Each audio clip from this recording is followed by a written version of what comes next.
We are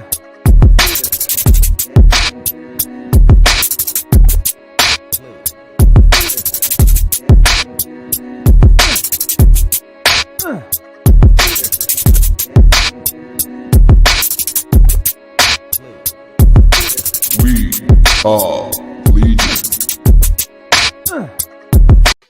What is up, comic fam? Welcome to the Legion of Comics. I'm Mark, and this is at Weeks in the Spoiler Field. Look back at this week in comics and so much more. We've got a lot of cool comics to talk about and a lot of fun stuff to go over. But before we do that, check this out.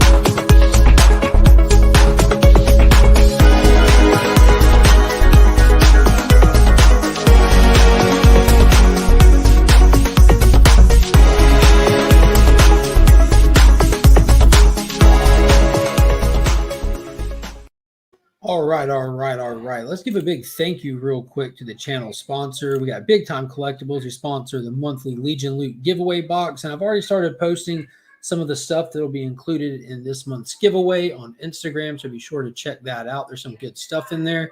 So definitely check them out on Facebook and Instagram. They are dropping some banger covers lately.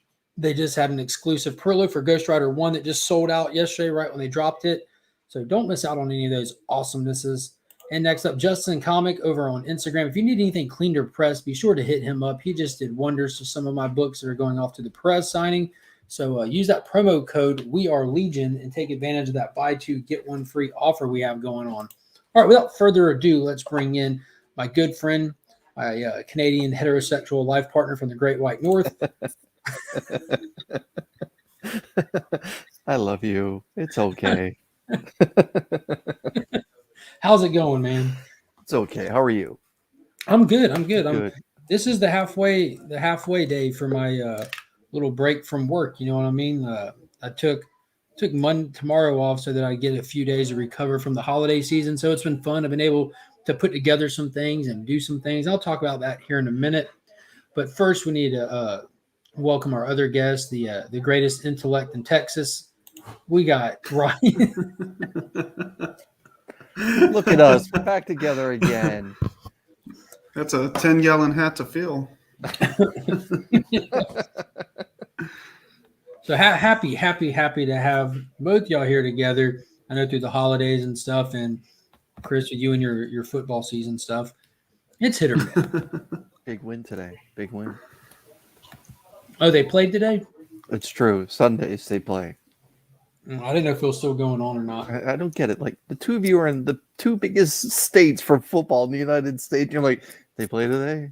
In all sincerity, they're like, Georgia is more of a college thing, you know, because I think that the Bulldogs do better than the Falcons do.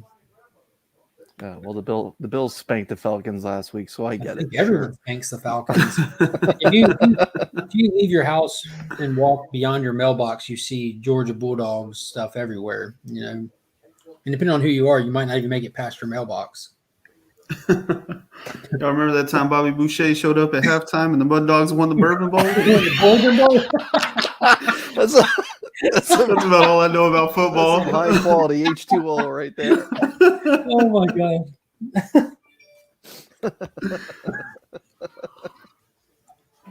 That's all my football knowledge. Delicious. Like, you're literally in Texas. To say hey to some of the people in the chat real quick. We got Ruben Guzman from White Tiger, Cool Common Collected, one of the channel members. He just launched and started doing content on his channel himself. He's got a lot of great stuff going on over there. Be sure to check out his channel if you haven't. We got Chop and Drop. What is going on? Definitely still having a great weekend. We got Paul Rodgers of the Augusta Book Exchange. What is going on, Paul? Ruben saying hey to some people. Chris is up in there. We got Pocan Joe up in the chat. What is shaking, my man? And I still have that. I got a package from the Evil Lair, and I started to open it, and there's stuff for the entire family in it.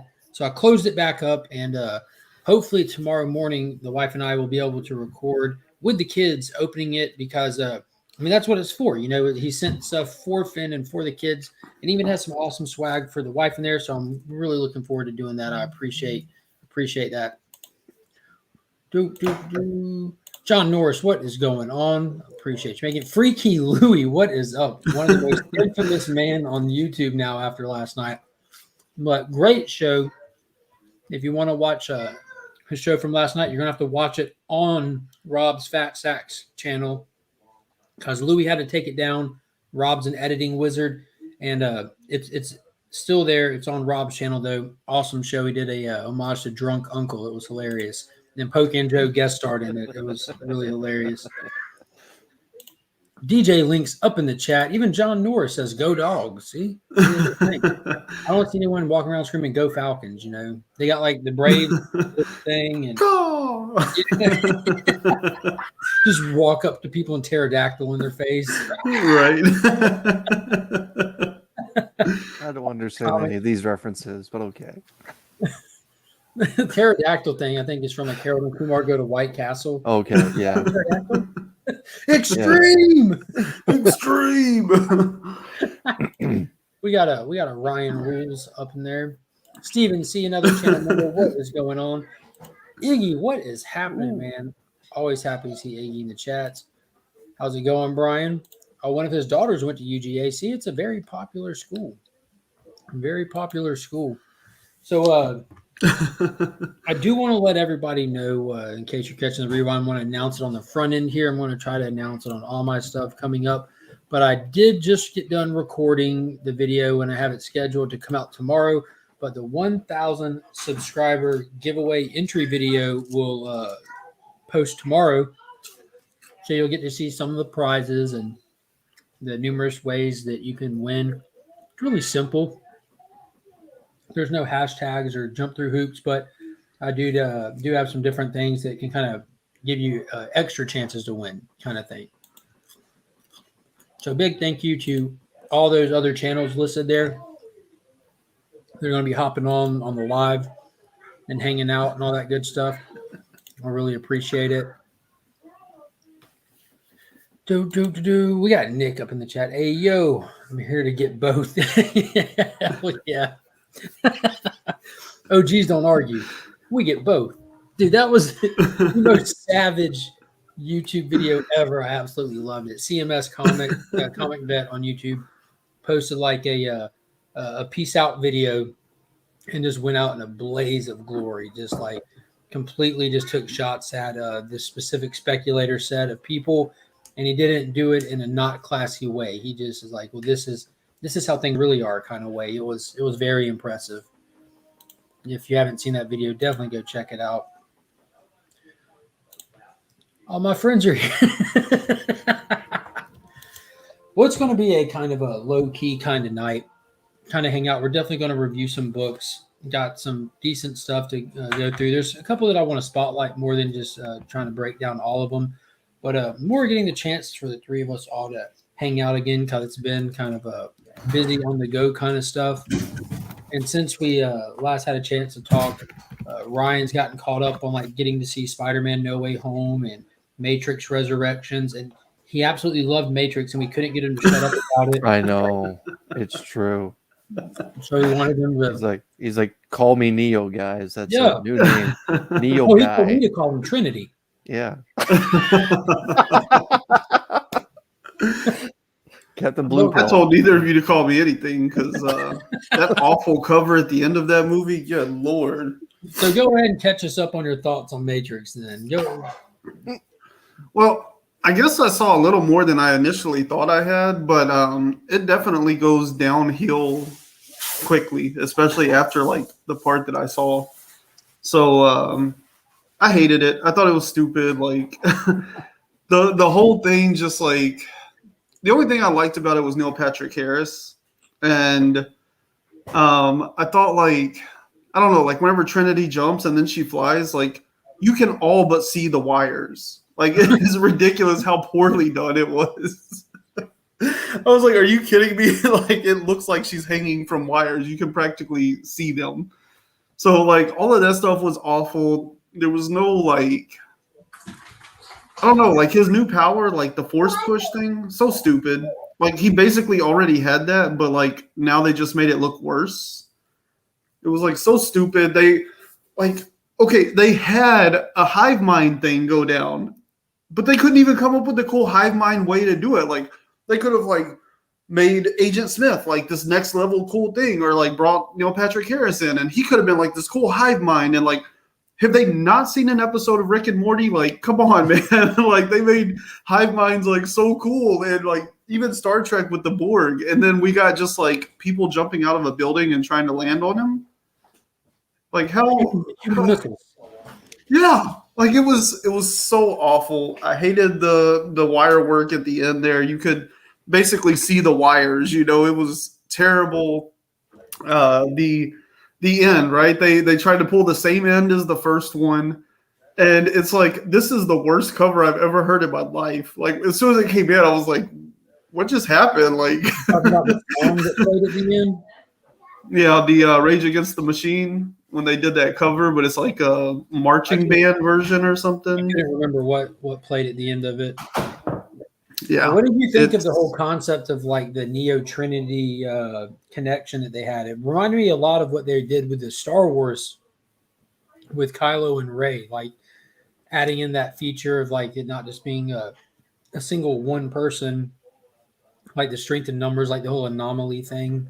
Yeah, it kind of, they always, what is it, like Family Guy, the writer's room, they're like, hey, I have this idea for an episode, and they're like, The Simpsons already did it. That's kind of what Matrix 4 reminded me of. Like, everything that they did was just like, oh, yeah, Star Wars already did that. I thought that was terrible. I don't know, like, where they got that play from. Like, I don't know. Like, it just doesn't really work that well, in my opinion. It did. It reminded me a lot of Star Wars Episode 7, where they were kind of trying to remake the original movie, and they were just doing a really bad job of covering it, And real quick, I didn't show up on StreamYard, but I just noticed it. I just put the chat on YouTube, but I appreciate the super chat there, Tyler. He used one of those member bonus chats, said Ryan is back. All is right in the world. Fire emoji. Appreciate you throwing that up there.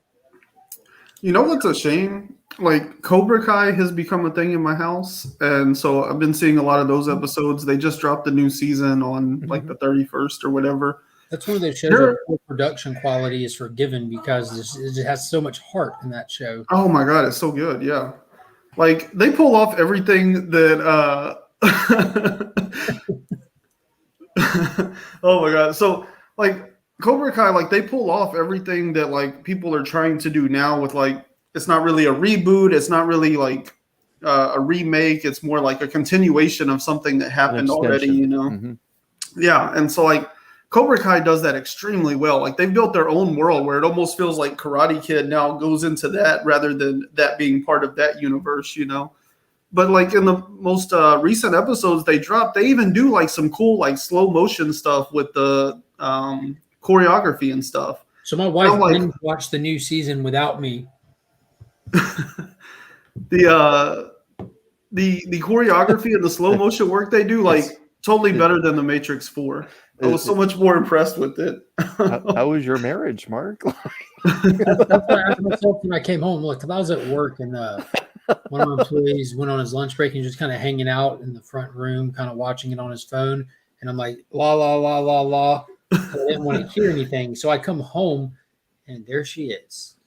There, Episode 8. Brushing off the entire season. I'm like,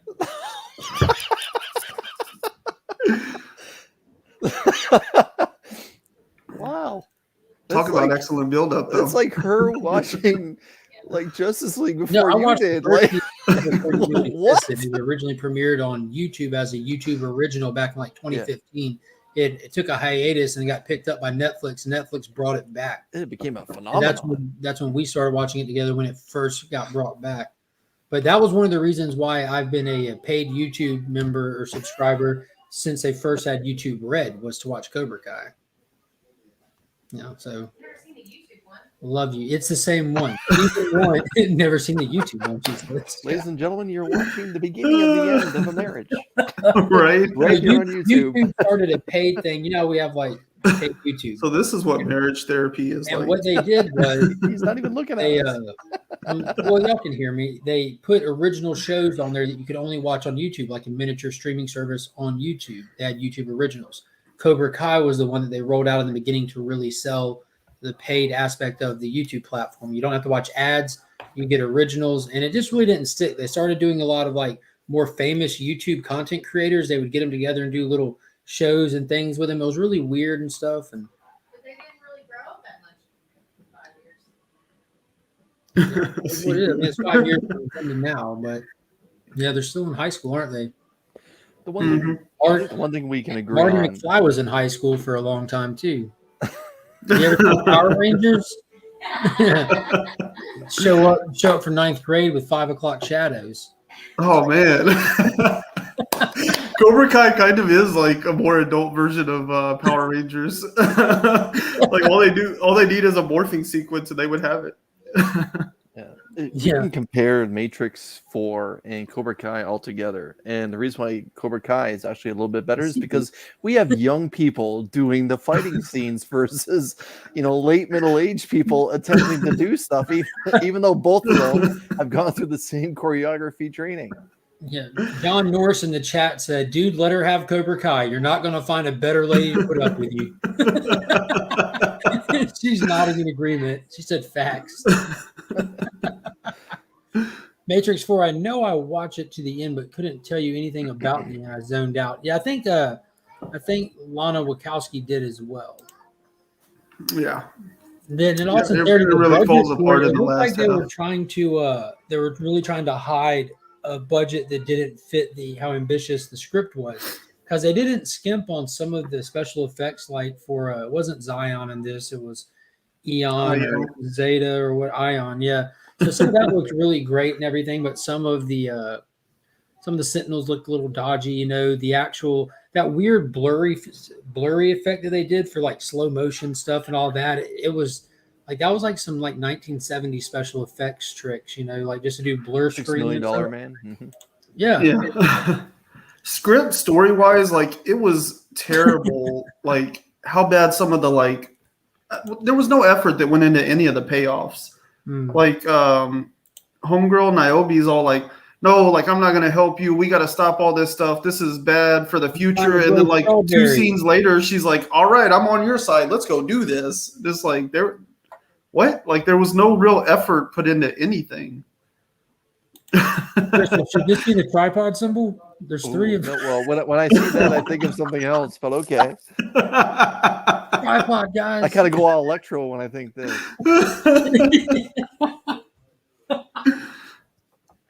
Oh my god! Yeah, it was like, I'll be honest with you, I had a blast watching it though. I watched it that first time with the wife. We had so much fun watching it. It did feel off, it didn't feel like the original stuff, but it's easy to remind yourself it's a different era. Even inside of the continuity of the film, it's a different Matrix altogether. And if you go back to Reloaded, they talk about how even the Matrix that we watched was like the umpteenth iteration of the Matrix. So I was taken aback that it wasn't like green color paletted. And I'm like, okay, you can write that off. But there's so much I had to write off, that it got a little frustrating. But I've watched it more than once, and it was fun watching it again, picking up the little details of, because that's always been fun about the Matrix. It's always loaded with all kind of detailed conversation and stuff, and it made a lot of it make sense. It didn't make it necessarily better especially for a first time viewing experience, but I was able to make a lot more sense of a lot of things. But I really loved Yaya's portrayal of the Morpheus that was in this, which was an amalgam program that was evolved inside of a mod simulation by the Matrix. It was. I loved his performance. Yeah. I thought there was some like really like buried stuff like that. Neil Patrick Harris, great as always. I think even like some of the concepts like were like cool ideas, it's just like they literally went as like straightforward as possible with it. Like there was no surprises. There was nothing shocking. Like it just like played out exactly as expected, and like that's I the agree problem, with you this. know. Definitely agree with this. They didn't want to make it, but just didn't want anybody else putting their hands on it. Yeah. I mean, But which is the I other think thing. Like, why they did the were able- budget suck? It seems like this would be yeah, an uncapped budget kind of movie, you know? but they even had to go like lean into like the whole video game thing of like because like a lot of it was video game references that I've heard before and like not too familiar with because I don't video game unless it's Nintendo 64. But the whole idea of skins, how like all these programs just look like normal people because they're just wearing these different skins. What a cheap, effective way to add a line of dialogue instead of having to add to your budget. You know, we can just use standard people. Bring your own clothes from home. It's fine. We don't even have to wardrobe you. And Yeah. it just worked out. But it was unfortunate. So let's move on real quick. What did you think of Spider-Man No Way Home? So I know you went and saw it with your son. You posted on Instagram, which is always a treat because it's so rare these days. But you left some feedback in those comments, but I'll let you recap it. Yeah. I was impressed with this one. I mean, I really, after Spider-Man 3, I just have like no faith in a third Spider-Man movie. And then to top it off, like we were hearing all the problems that took place in Spider-Man 3 were just like being compounded into this one. So I really didn't have high expectations, but you know, I also didn't have low expectations because it's a new era and they've like finally really gotten stuff together in a lot of ways. So I'm like, this could be good, it could go bad. I don't know what to expect. And I knew like Dr. Octopus was there. I've heard enough stuff about that. I knew that the other two Spider-Men were going to show up. But that was about it. Like, I did not know Sandman was going to be in this one. I had heard that Electro was in it and that they had basically gave him a makeover because he was in a garbage movie. So they had to fix that. You know, so I knew he was there and I knew that Dr. Octopus was there. I think I had heard that Green Goblin was going to be there, but I wasn't really like expecting much out of that. So for him to show up as like the primary antagonist, I was like, okay, this is awesome because I love me some Willem Dafoe, and like they really just like pulled all the stops out and let him be the villain. Like that blew my mind to see him that unhinged. I was like, oh, this is so good. I love it. I love it. So like he kind of turned when Peter Spider-Sense was going off in a room with nothing happening, and it was just his presence from where he just flipped the like, dude, that's pretty cool. Yeah. So it was really cool. I enjoyed all of those little surprises. I thought it was just so cool to have him as the Green Goblin as like the antagonist of this third kind of pinnacle movie of all of this. I don't know. I mean, it kind of makes more sense now that they didn't tell us that they were doing, you know, another trilogy or whatever, that they held off on that news until it actually dropped. It makes more sense now because we didn't know like exactly how it was going to end and stuff. And so like in some ways it's a little disappointing that the movie didn't really like cap anything with him being known. Like it was kind of a weird moment for him to have to walk away from life, you know?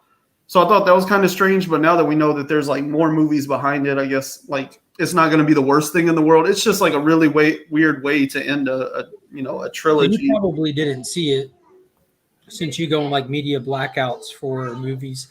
But what was it, Chris? Like 2 or 3 weeks before the release of No Way Home was the official announcement that Disney and Sony were able to come to more terms and agreements to continue with Tom Holland appearing in MCU movies. Because up until then, he was just still bound by Sony and not by Disney. So we knew. Yeah, I heard like the rumors the rumor mill kind of talking about they were talking about signing him a contract for 3 more Spider-Man movies, but that it wasn't official. And then like right after the movie came out, then I heard the news that they had signed him for 3 more movies. I didn't know that they were signing him specifically for like Disney Marvel stuff. So right, because there were rumors floating around that Tom Holland was going to be done and they're going to start trying to introduce Miles into it all and have Miles become the franchise character.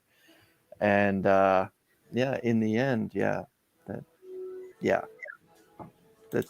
that's how I feel, but that's no big secret how I feel about Andrew Garfield's performance. But I tell you, like, we can talk about this all day, but the one thing I keep coming back to is Tom Holland's suit at the end of the movie. My God. Like Finally, we get away from these Hollywoodized suits, and we just put him in like the original type of suit, and it looks so damn good. Like, yeah, like I was even willing to take him back in like the hoodie and that kind of thing. But yeah, he looked so good in that suit, and yeah. So Now I I will think say, the like, rumors is Andrew Garfield's going to get his own third movie. God, I hope so. But after the announcement of getting more Holland in the MCU and then seeing this, it kind of caps what they've done is they've done a trilogy origin.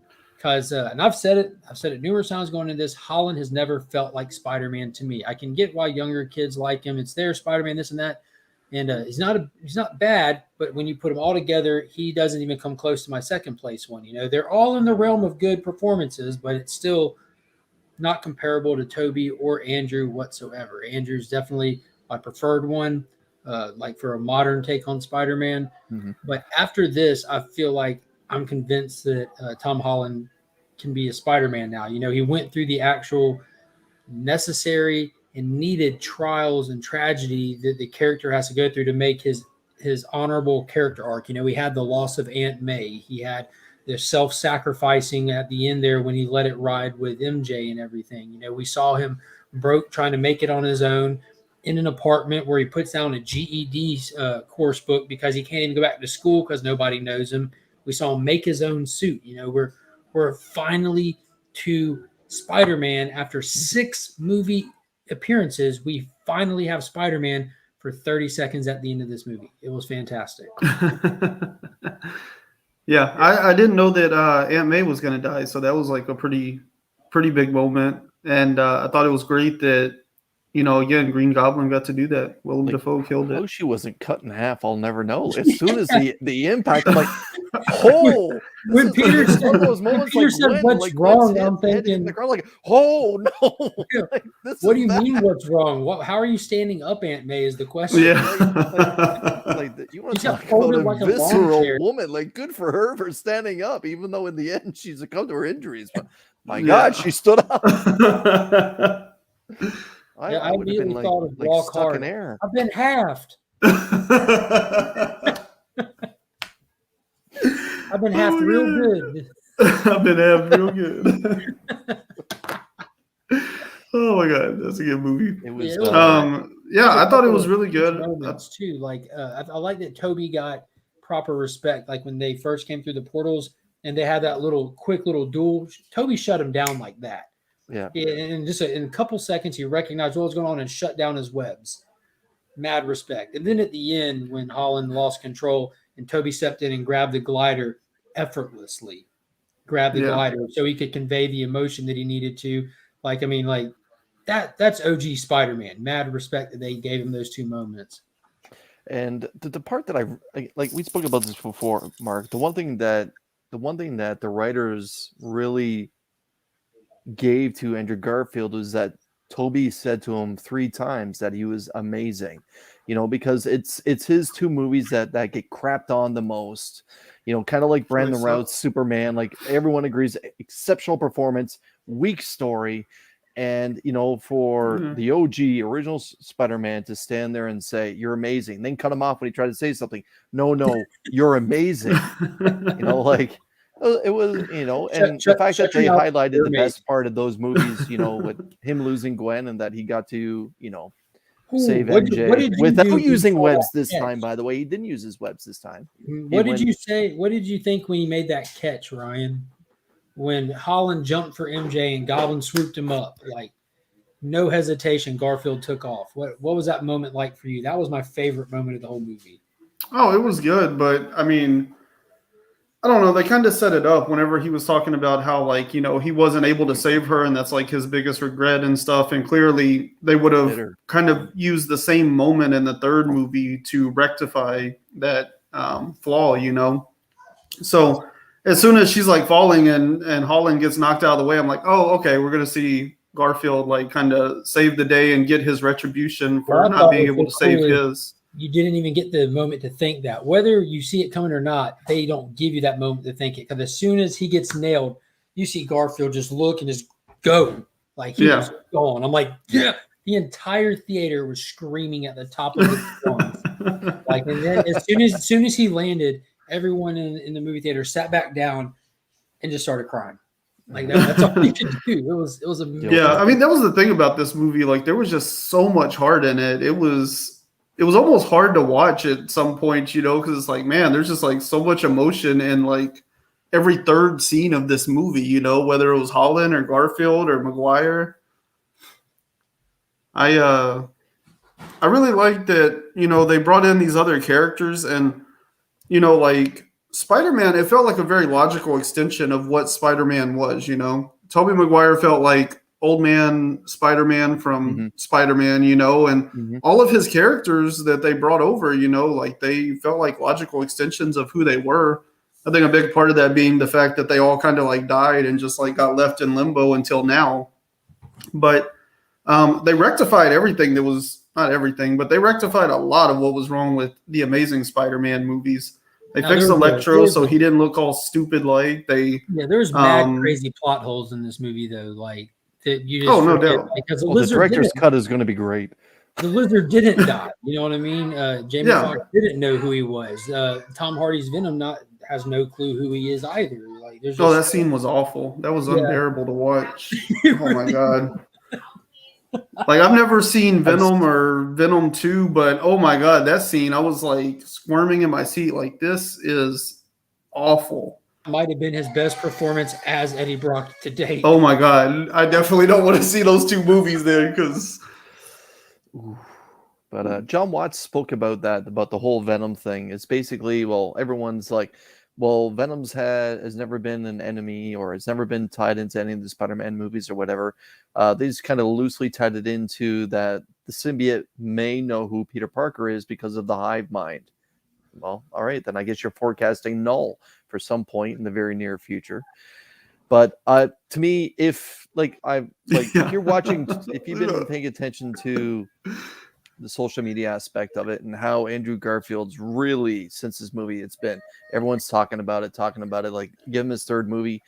All I have to say is if they did this, you know, multiple Spider-Man thing, can we get Emma Stone as Spider-Gwen then? Like, wouldn't that be just terrific? Yeah, we mentioned it when we did the No Way Home special a couple of weeks ago, but my biggest hope is that when Garfield got sent home, he didn't get sent to his home. Right, he got sent to hers. He got sent to Spider-Gwen's world where Peter Parker is dead and she's Spider-Girl. And that way he can reconnect with Gwen Stacy and we can get like Spider-Man and Gwen. That would be the tits. Yeah. And your Easter egg at the end would be Miles, right? Man, that Venom scene was so awful. I did like that they put the Doctor Strange 2 trailer at the end there, though. That was pretty sweet because I really like the first Doctor Strange. I don't know why it gets so much hate, or not even hate as much as like just forgotten. People are like, Doctor Strange, what? Like that movie was phenomenal. And then it was. I've been waiting for the sequel for it forever, so I've been pretty hyped about that. So the fact that they gave us that full trailer at the end there, I was like, that's stellar. Like I'm excited for that. The only thing I didn't like about that trailer is they got Wanda's stupid accent back. I don't know like what Disney intern has decision-making power over what movies and appearances she uses that accent in, but they need to fire that kid before they hire him full time because it is absolutely annoying. Intern. Yeah. Like there cannot be a heavy hitter making that decision because the accent is not that good, but if you're going to have it, just have it. If you're not going to have it, don't have it. But why do they keep bringing it back and then putting it away and bringing it back? Like that shouldn't be a director decision. I've been reading Marvel crossover stories ever since I first picked up a comic book, starting with, you know, the Secret Wars and Secret Wars 2 stuff. And let me just tell you, like, you can't do a major Marvel storyline without Doctor Strange. It's just fact. Like Doctor Strange is one of the most important characters in the Marvel universe. That's it. Yeah, so, 13-year-old, like on the way to Spider-Man, he was telling me he's excited to see Doctor Strange in there because that's like his favorite Marvel character, and I was like, this is news to me. But apparently he's really into Doctor Strange, and he was excited every time he was on screen and stuff. So I was like, all right, cool. Yeah. I thought his movie was very good. I thought that we would actually have more of those characters show up in different MCU stuff, but they haven't yet. But I like the fact that they're going to address it in the sequel at least. Yeah. Yeah. I like the Doctor Strange movie. I like the character. It's just like he's not really like a standout character to me in a lot of like the ensemble stuff, you know. There's other characters I've enjoyed watching more, like in those big movies and stuff. But he's a good character, and I like Benedict Cumberbatch. So, and I like Doctor Strange. So I'm excited that they're finally going to give him a sequel. It looked interesting enough. You know, they teased us with a couple of things that we haven't seen before, and we're supposed to be getting like huge MCU introductions, not on a large scale in this, but like more like they kind of tease with a foot in the door stuff already with certain things with comics that haven't appeared in MCU, but we're supposed to be getting like solid appearance of certain things. I don't want to go too much into it because I don't want anything to be considered a spoiler. Everyone's so touchy with spoilers these days, you know. Yeah. Well, America Chavez is going to show up, so we finally get to see her on the big screen. Yeah, that was her jacket, like walking away, right? Yeah, with a star on the back of it. Yeah, a lot of people. Yeah, I saw the star and I was like, I'm pretty sure that's America Chavez, but yeah, a lot of I don't know much more about her other than that star. Yeah, a lot of people don't know her in pop culture yet, but she's going to be one of those characters pushed to the forefront, I'm thinking. Mm-hmm. I couldn't agree more. I'm trying to agree more, but I can't because I already agree that much. Got anything else you want to touch on? I don't know what else happened. Book of Boba Fett came out. We can talk on that now or toward the end. I don't know if you're up to speed on that, Ryan. I don't really know if there's much to talk about on it. It's kind of a slow-paced show at the moment. I haven't seen any of like the modern Star Wars stuff since Episode 8 came through like a dumpster fire. So yeah, it was horrible. What You don't. Yeah, so I don't know anything about it. I heard the same thing pretty much, is that like it was surprisingly slow starting out and kind of lackluster for most people. So it's definitely watchable, like absolutely watchable. And I know a lot of people are just going to praise anything no matter what, but like I'm a big time Star Wars guy when it comes to the movies. Like I've watched them countless times. Like I know I can play trivia with the best of them for any of the film properties, but expanded stuff I've never touched. But that being said, this episode specifically really rubbed me the wrong way. Like there's some cool action in it, but they've taken this angle where Boba Fett, by reputation, one of the most fiercest bounty hunters to have ever existed, which we've never actually seen it on screen. His reputation just blew up bigger than he ever actually was. And we saw that amazing intro in The Mandalorian where he came through and just wrecked house. And now in this, he's taking over one of his former employers' position, Jabba the Hutt, as the crime boss. But he's not really trying to crime hard. He wants everyone to rule out of respect. He wants to be nice to others so they're nice to him kind of thing. And we find out in this episode, it kind of comes from his time with the Tuscan Raiders. I don't know how many people are familiar with the Tuscan Raiders, but those are the savages that shoot anything that moves in the desert, that steal everything you have, that kidnap, beat, and who knows what else to Anakin's mom to the point of her dying. Mm-hmm. But now they're like being portrayed as Indians or Native Americans that are just a tribe out in the desert, and they do soul searching on the regular, and they put a lizard up Boba Fett's nose so he can go on a walkabout and find his inner Boba. Like it was. Nice. What the heck? So it most definitely like happened. A unique form of peyote tea or something. So he helped them rob a train and kill a lot of people because they're peaceful. Remember that. They're the Sons of Anarchy of the sand. The Sands of Anarchy. They are the ones that knock. Yeah, he steals some speeder bikes, and because he got out of the Sarlacc, so these are flashbacks of him like in the desert about to die, and the Tuscan Raiders like kind of pick him up and they start to beat him up, but he saves one of them from a little desert creature. So they start trying to cohabitate. So they're teaching each other their ways. He teaches them how to ride speeder bikes so they can rob a train, which a lot of people get shot in the process of.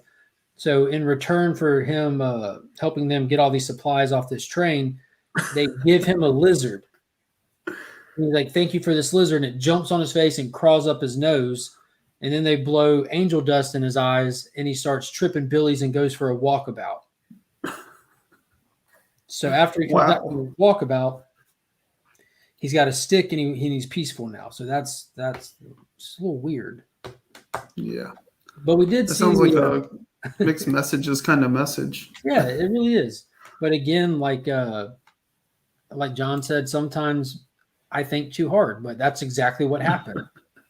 Oh, yeah. So he's in search. So Boba Fett's in search of the Joshua tree, is what I got out of it all. Yeah, I like the better with the peyote and young guns. Yeah, I just have a hard time with it. Like, I'll be honest, because from the first moment that we're introduced to the Sand People, Tuscan Raiders, was when Luke gets attacked, and then Obi-Wan has to save him. And that's from 1977. Like, my entire life growing up, these people are the enemy, and now, like, film after film, story after story, these people are not portrayed in any way good.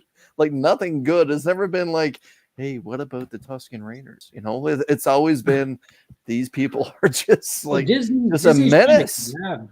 Disney's trying to grab these properties and put this weird spin on it, because it reminded me heavily of Captain Marvel when they took the Skrulls, the bad guys, the Skrulls, and they're like, they're not really bad guys. They're just immigrants, and y'all should welcome them, and they're misunderstood.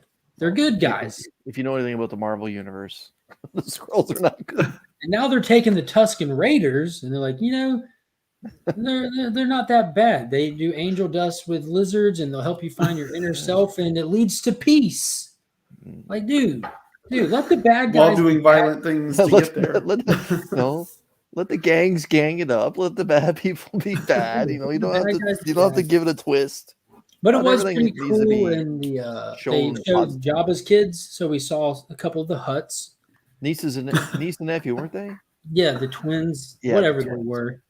Yeah, the two poop emojis that were being carried in on the raft. Like, why don't we just shoot these pieces of snot here? Like, why were you holding back? Just open fire. Just let them have it, man.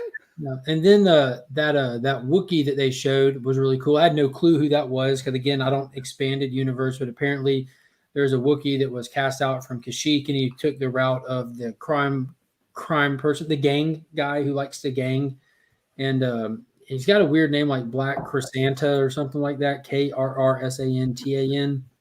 But I know a lot of people were excited about that, and as soon as he popped up, everyone started posting on Instagram how it's their favorite character, and they've been loving this character over their whole lives and everything. So I was able to see a lot of stuff on Instagram. Whenever someone pops up, that happens immediately on Instagram. But I appreciate it because it helps me with all this unfamiliar stuff. I like that there are tribes and Skrulls hopefully get to be badass in the Secret Invasion. They're going to end up saving the day, and we're going to have to learn to trust them is what's going to happen. I hope not. I hope as a reader of the Fantastic Four, no. Super Skrull, no. Anyway, as a reader of Secret Invasion, no. This is not a good race. They're not looking for peace. No. They're looking to get what's theirs and what they thought was theirs. Man. They're intergalactic Tuscan them and Raiders. the Kree. Intergalactic Tuscan Raiders. Yeah, that's. So the MCU's about to get angel dust and crank, is what it sounds like. That already happened. Already happened. Not about. It happened this past Wednesday. It was, I'm like, okay. Apparently, you need a lizard eating angel dust in your face to trip. Right. In the desert. Never tried it before, so sun exposure. I'll be back in a little while with some dehydration experiences. Yeah.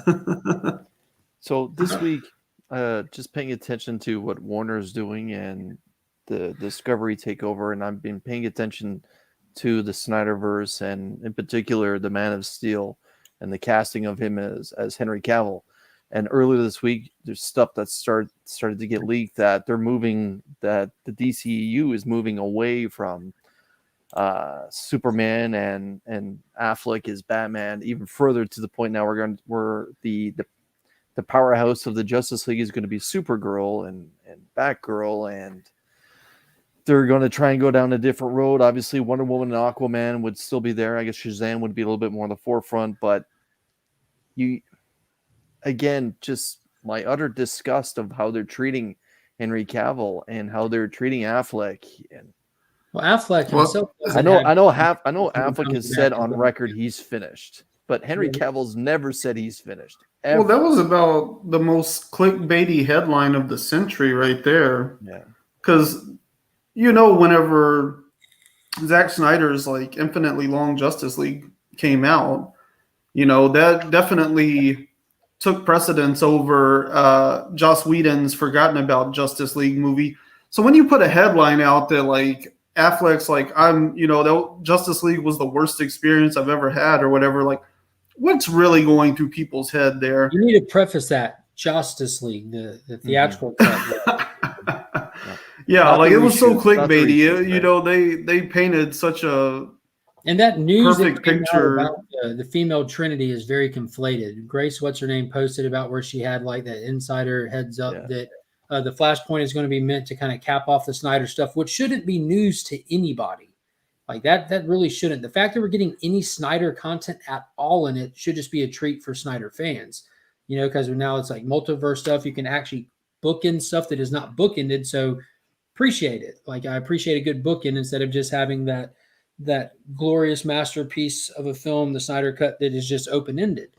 But the fact that they're introducing a Supergirl from a different Earth, the fact that we're getting the HBO Max Batgirl property, and the fact that you have Wonder Woman and Aquaman and Shazam existing in their own stuff, to me, it doesn't follow that these are going to be a future Justice League movie. Like at best, I think if they even keep this Supergirl around beyond the events of this movie, you might see her in the Batgirl thing that is not in the same universe. Like they've been very open about this stuff does not go with this stuff. Like that hasn't been a secret. As soon as they announced the casting for Batgirl, I assumed maybe it's meant to be in the same universe as the upcoming Batman film because we have Jeffrey Wright playing Gordon, and then Batgirl is casted by a person of color. So I was thinking maybe that was intentional to have that relationship with her dad, Gordon. But those aren't even connected, like they make these announcements. So I think they're still just trying to find what they're going to do and jumping the gun and assuming that they're trying to make a Trinity out of this. I don't see it happening. That's the problem with Warner Brothers. Like, it kind of goes back to like what we were talking about with like the Eternals, like how it just didn't really know who it wanted to be for. I feel like everything that Warner Brothers does, especially with DC properties, is the same thing. And they're like trying to keep every door open. Like what this first movie needs to be is like, if it's going to be Batgirl, like they need to have a Supergirl that's completely different from whoever we know they've cast as Supergirl to make an appearance, to like set the line that like, hey, this is not same universe stuff. These movies are going to be completely separate. But they're not going to do that. They're going to leave the door open all ambiguous, like, so that we'll all be like, well, I don't know. Maybe it is still connected. Maybe it's not. Yeah. But I mean, if they're not going to drive it, opportunity with any kind of thing like comic related, especially these days, like multiverse stuff is so commonplace now and has been. Like WB really rolled that out with their Crisis on Infinite Earth thing, where they actually brought in at the time current silver screen appearances, the streaming service appearances, the different CW shows. Like they did it all, and then Into the Spider-Verse, the Miles movie did it over there at Marvel, and then No Way Home did it again. It's really just should be everything should be a game at this point. Yeah, but I mean that's the thing is like you have to manage expectations. So like.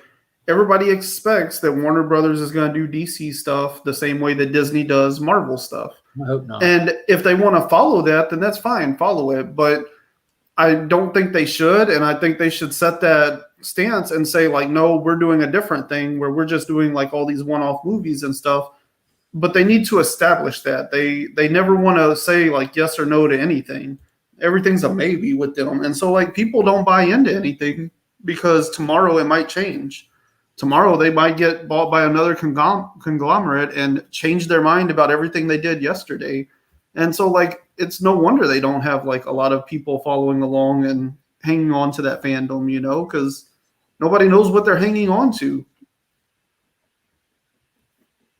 I'll tell you what I'm hanging on to, and that's this coming Thursday on HBO Max. Peacemaker starts with episode 1. Ooh, that's exciting. Is Henry Cavill in it? I haven't seen it yet, so no telling. The Witcher, like, come on, something. Yeah, I would love to see him. I would love to see him back. You can't move forward with Superman existing somehow, just ignoring him. And I mean Kal-El. You can bring in whatever Superman you want, but you've casted Henry Cavill. Everyone likes him. It's not like there's a movement like how there was about Affleck. It just doesn't exist for Cavill. Yeah. Give us Man of Steel 2. This is the whole point of what I'm going at. Just give Man of Steel 2. Man of Tomorrow. Call it whatever you want. Breath for it. Let's just go. I wish they would and just pretend all that other stuff didn't exist. Man of Steel 2 should pick up at the end of Man of Steel and just like, this is it. This is what it is. You're like Aquaman. They just did like that slick one line. You help save the world against Steppenwolf. We need your help. You know, like place it wherever you want to place it. Just know he's got that experience under his belt, you know? Yeah. Just give us Brainiac versus Superman, for the love of God. Like, come on. The one villain that deserves to show up. Really need it. Be sure to read Superman 78 by Vendetti, where you are getting a film version on paper of Superman versus Brainiac. It's really fun. It is really fun. Jeff Loeb, when he left Marvel, having Jeff Johns trying to do anything cohesive is a losing ball game. Yeah, that's just that overextension of yourself. He does phenomenal with Stargirl, but that's a pet project of his. It's personal to him and close to his home life. So you can see how that goes. I'm still on board with them giving James Gunn the architect reins for the Warner Brothers stuff, but yeah, the Suicide they can't. Yeah, they can't decide what they want to do long enough to give the reins to anybody. Well, Ryan, have you had a chance? I know you've been a busy bee. Have you had a chance to read anything, whether it be a little bit older or anything caught up? No, I haven't read anything. I forgot. I talked to you the other day, and then I totally forgot that my dad's 60th birthday is this week, the 13th. So they had a surprise birthday party for him today. So we pretty much got up this morning, huh? Who did they surprise, him or you? A little bit of both, yeah. My mom texted last night, you're still coming, right? I was like, oh, that was a message I was supposed to relay. All right. So we pretty much got up this morning, got ready, went out there, did that for 3 hours, and then came back home for maybe an hour before this. So it's been pretty busy. Let's kick it over to Chris and look at some of the stuff you picked up. What do you got for your haul for this week, bud? All right. I picked up DC meets Game of Thrones, Dark Knights of Steel. The interesting story of God of Hammers and Thor. That's a hot book right now. Is it? Yeah, that's that one got hit by the spec. Yeah, the Key Collector app. Yeah, put that one out there. Yeah. You kind of have that Spider-Man 299 feel at the end where we get to see. We'll talk about it. The excellent Black Widow issue 13.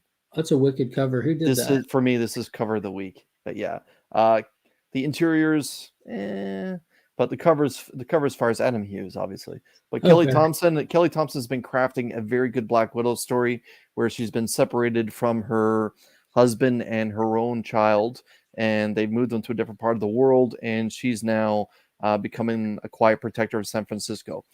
Anyways, the franchise, this is the Bay. Is it Bay? No, 84, just a normal, still Ben Reilly story. What were you saying, the Bay? Yeah, because Spider-Man, they've been doing subtitles or basically an 83.1 kind of thing and they call it BEY. Basically, just it's an extension of the Beyond Corporation, where they have the two female characters spotlighted in that story instead of it being a Ben Reilly-centric story. Bermeo doing what Bermeo does best, Detective Comics 1047. Batman fire. Dragon. Yeah. Pardon? I said super fire. Yeah, this Batman Dragon, the Joker into Arkham, just phenomenal. And I know you're looking forward to talking about this one, but it's now, the Dark Knight being put in the hands of Joshua Williamson, Batman 119, spec. Batman taking on the Abyss, and everyone's favorite Canadian creator, Todd McFarlane's Spawn 325, where we have this iteration of Spawn holding up a headless corpse, and the head being down here. Is it cut off at the mouth? Is it at the mouth? Yeah, a little bit. Yeah, it's kind of got that zombie look to it. You're right. Yeah, Baron's got that wicked sense of gore to him. Yeah. All right. Yeah, that's it. Just a small haul. Again, a lot of my DC stuff didn't show up. Still no DC versus Vampires #3. My favorite story that I've been reading from any DC title at the moment. Still hasn't shown up yet. Is what it is. I've been avoiding spoilers like crazy. And is that because of distribution, or is that stuff with your shop, or is it because of all the snow? Snow. Oh, prototypical of you, sir. No, it's yeah, the whole penguin whatever crapola situations going on with the distribution. Yeah, I heard certain shops around Ontario only get 1 or 2 copies of it.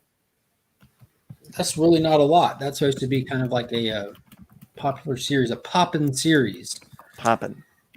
So I've grabbed that Detective Comics as well, 1047, but it's that new cover artist.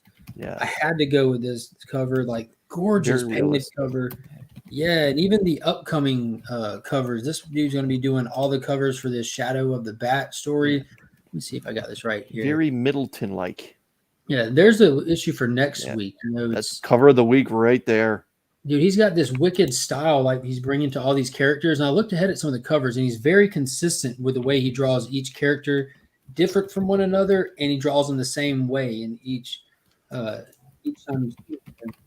But that Shadow of the Bat story is the first issue of a 12-issue story arc that is going to be done weekly for now. But Batman 119. Spec. This is the book that influenced the thumbnail for this video with he's back. Oh, Batman's actually back. Dark Knights of Steel, which should be on everyone's reading list. Justice League Incarnate, which still is one of the, when I get home, I just have to like get my hands on it ASAP and check it out to see what's going on. World of Krypton #2 from Vendetti also. Batwoman. Superman, Son of Kal-El, issue #6. He looks so mad. He does. He's an angry little camper. And then Suicide Squad #11, which man, I'm still just absolutely loving this title. Like, it's so fun to read. I did not have any Marvel or any indies on my pool, but Paul, the owner of my LCS, asked me if I had read or known about this book and suggested it to me. And it's called Daisy. It's from Dark Horse. And it's a 5-issue miniseries from Colin Lorimer. And is that like Excalibur there, or is that her dress? Okay. At first I thought she was holding a sword. Okay. There's like hellfire right there. Yeah. And there's like a lot of people burning in it on her dress. And if you look behind her, it's like those height lines that you would see on a lineup, you know? Yeah. So she's actually a giant, you know, she's not like 50 feet tall. She's like 9 feet tall. It's very biblical. So I did read it. And then I was able to get issue 2 because it came out a couple weeks ago. So I'm definitely going to talk about that and break that down here in just a little bit. But it's really cool. I'm absolutely hooked on that story. So let's see, is that Batgirl or Batwoman? So we have on Detective the cover Comics. I thought it was Batwoman. Yeah, I think we have them all, Kyle. We've got you have Batgirl right there, OG Batgirl, Oracle. Then you have Huntress. Then you have Batwoman. Then you have Stephanie Brown, spoiler. And then you have the newest Batgirl, Cassandra Cain. And then you have Nightwing. Yeah, hell of a cover. It is. It really is. Yeah, Daisy was good. Daisy was really good. I'm absolutely hooked. As a matter of fact, I'll go ahead and get into that since I'm just talking about it. But the whole concept behind it is it starts out as very biblical. It starts talking about Genesis and the fallen angels all the way back in the beginning of the Bible, because the old story goes fallen angels came down from heaven and they bred with the daughters of man. And that's where you got like the race of giants from, like David and Goliath in the Bible. All of these abominations and atrocities is what led God to flood the world in the story of Noah's Ark. So the whole concept of this book is they all aren't gone. Not all the archangel or all the fallen angels aren't gone. And Daisy is the child of a fallen angel. And a woman comes to town looking for her missing brother.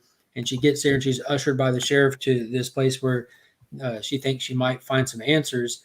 And when she gets there, as soon as she sees Daisy, who's surrounded by like all these children, the sheriff shoots the woman and kills her. And that's how the issue ended. And issue 2 starts off with her waking up, not being dead, and having where her bullet hole was, she has like some weird markings, like weird, like ancient text writing on her. And she crawls back to life and comes up out of like this little ceremonial looking place her corpse was laid. And Daisy's waiting on her and says, "I'm glad you're back. I'm going to need your help." And it turns out Daisy's father is a fallen angel looking for the word of God, like the original word of God that breathed life into things. So he's in this, are treating it like it's an actual language, and he's trying to find it. And he's using all of these children that he's kidnapping to pretty much experiment with it. And by doing this, he's kind of cursing the kids. He's putting the same curse that the fallen angels had onto these kids, causing them the same deformities and everything that those fallen angels had, giving you like monsters and bad guys, and also a reason to try to stop him. So Daisy, who being the lineage of her fallen angel father, is a giant, she's trying to stop him because she feels like he's misusing the word of God. And it's absolutely intriguing, especially if you're somebody who's familiar with biblical stuff and all that. It's just it's really, really cool. So big thank you to Paul at the Augusta Book Exchange for recommending that. In the beginning there was the Word, and the Word was God, and the Word was with God. Is it so obviously if there's going to be quotes from the Bible and they're seeking out that, my question is it set in modern day America? Because you said someone gets shot. Okay. Yeah, it's modern day. Okay. Yeah, and some of the perspectives and the art in it is just amazing because of the way that they kind of show you like she comes back to life and comes crawling out of this little ceremonial place, and you see all the writing behind her. And let's see, she sees that there's the writing on her chest right there where the bullet wound was, and she's like, "What's happening?" kind of thing. And she crawls out of this place just to have Daisy standing there waiting on her. So is it similar then to Christ being dead for 3 days? Was that the same flavor?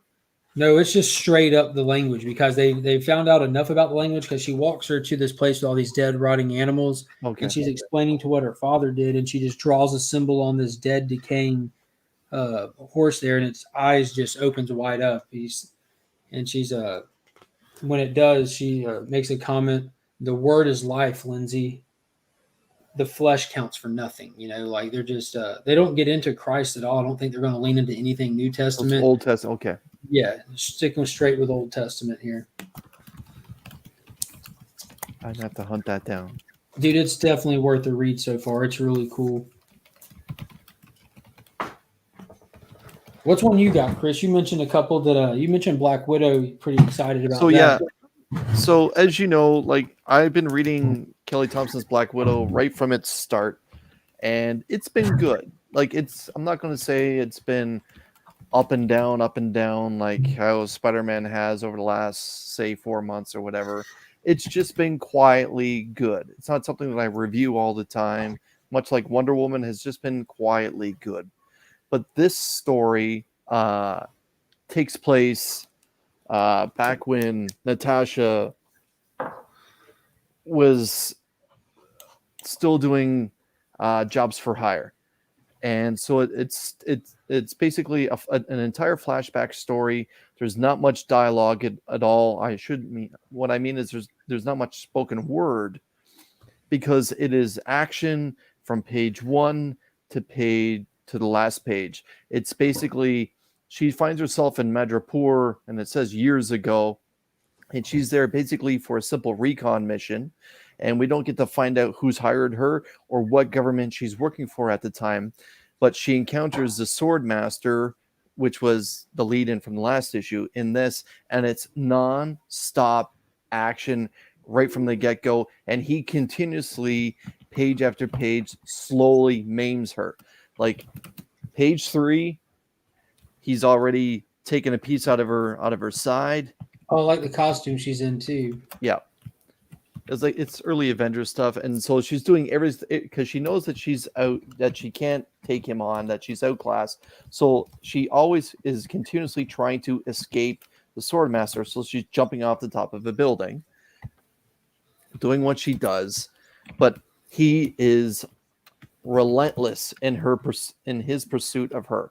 And at one point, he buries a dagger into her shoulder, and we get to see her literally rip it out and basically look at him, knowing that she's defeated, which is essentially the scene from the cover here that Adam Hughes has done, because you can see that she's holding her shoulder, just trying to keep him away with the length of her blade.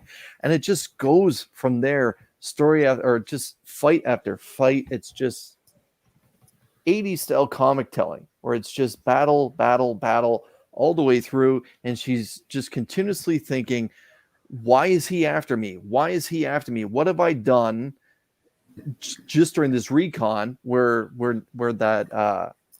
that he has her chasing, where she has him chasing her relentlessly. She at one point then cuts power cables to jump off the building, the next rooftop where she is.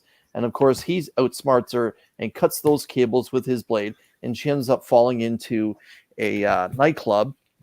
And when she hits the ground, she basically does a quick survey of her body, and she says, "I've damage to my right shoulder. The damage to my right shoulder is severe. I could lose range of motion at any time.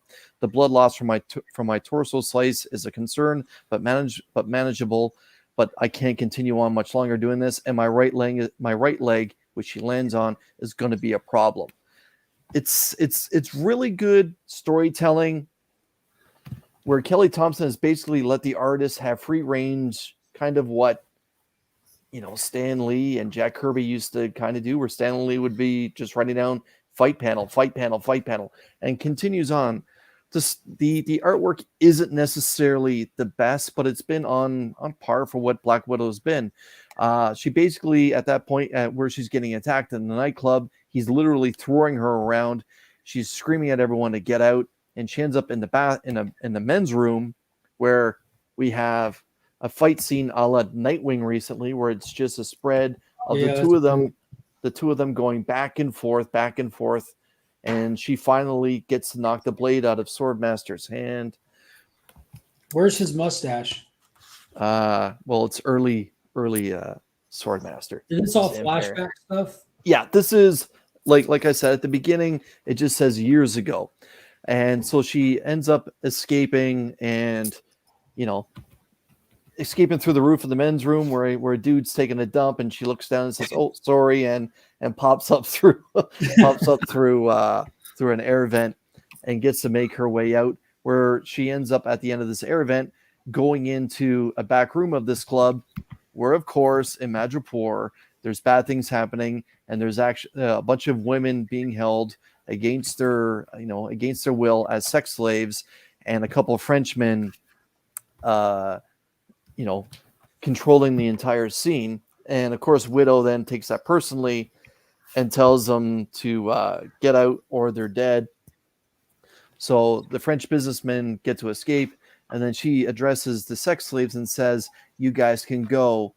And these ladies, in their own fear, which makes the story a little bit better, says, "What's the point in us running? Because as soon as we step outside, their people are going to be waiting for us, and they're going to bring us right back in again." And it's at that point where the Swordmaster arrives on the scene and gets to take a look at what's going on.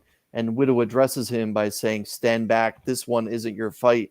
And he realizes the severity of these women being caught in this sex slave ring, and decides to back down, and he leaves. And he just simply says, "Until next time, Widow."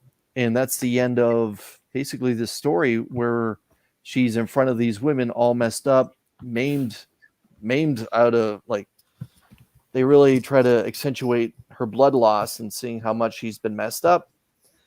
And the next issue is supposed to be the modern day rematch, where I'm presuming then she gets to encounter the Swordmaster again. Nice. I was going to ask if that book typically takes place in flashbacks, or if it's a modern day continuity stuff. it's really been back and forth, back and forth. It's not like every other issue is a backstory, but every third or fourth story we get a very large issue of her past missions and how it's tying into the fact that she's now sent her husband and her own son into a different part of the world where she actually doesn't even know where they are for their own well-being, and she's now basically set up shop in San Francisco dealing with her sister and the missions that they have to deal with for modern day storytelling. But Kelly Thompson, I just thought, like, she's one of the better writers that Marvel has. I really like what she's doing with this, and this issue 13 is probably the better ones of the last, say, 4. And yeah, I'm not gonna be a champion and say everyone needs to be reading Black Widow or whatever. It's just, for me, this particular issue really, I thought, was really well done. It really played into a lot of significant things that's now going to play into the next 4 or 5 issues, especially with what happened to these women that were part of this French sex slave ring. So I'm not going to champion it like how I have been DC versus Vampires, which is just a fun read. This is a little bit more of a serious read, but Kelly Thompson's doing a good job with Black Widow. And like I've said at the beginning of this, it's one of those books I pick up every month I don't necessarily talk about, but this issue is one that I really wanted to spotlight, that it was just one of those old school storytellings where it's just action from beginning to end with a lot of important plot points being discussed. Nice. That's how I feel about World of Krypton. I can't really tell everybody to go read it, but if you're like deep into like Superman lore and stuff, like, it's really fun. The interiors art in it, like with that book, are not something to write home about. And it's going to be one that really turns a lot of people off. It has like this animated series feel with a little bit of a Darwin Cook to it. But I'm really enjoying it. I love like that old Krypton dynamics. And they kind of get to see the different structures of the different houses. And we're starting to see in this issue the fracturing of trust between Jor-El and the House of Zod. And we also know that like Krypton is like impending doom is right around the corner. And they're kind of introducing that by a great dying off event of all these species, and how the science community is kind of getting ignored with them trying to come up with a reason or a cause for it. And it's all on the back burner. And us, the readers and the viewers and everything, we know what's coming, and they don't see the writing on the wall yet, kind of thing. And there's other stuff happening that's very important in their lives, but it really means nothing, because of what's really coming. And it's just like, oh. But I'm Vendetti, the same guy who's doing Superman 78, is writing it. If you like that Krypton stuff and the dynamic of like the kind of the genesis of these, like the Hatfield and McCoy aspect of the L's and the Zods and stuff, it's definitely worth checking out. But also this week, Superman Son of Kal-El dropped, which is Jonathan taking the fight to Bendix, the guy who's ruling that country with an iron fist and creating the superpower people.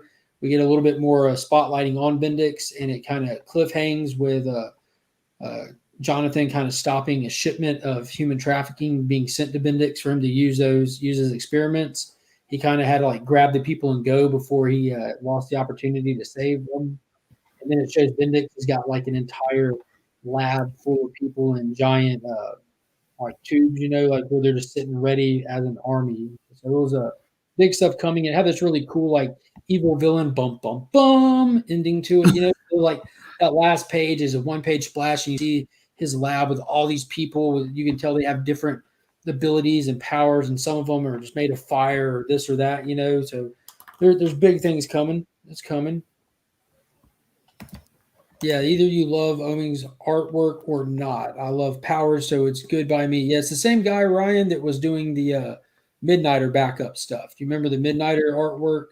How it was kind of blocked, cartoony? That's the guy who's doing the interiors for World of Krypton. It's the same guy that was being interviewed in that most recent issue of Crossover when they were Creators of Powers.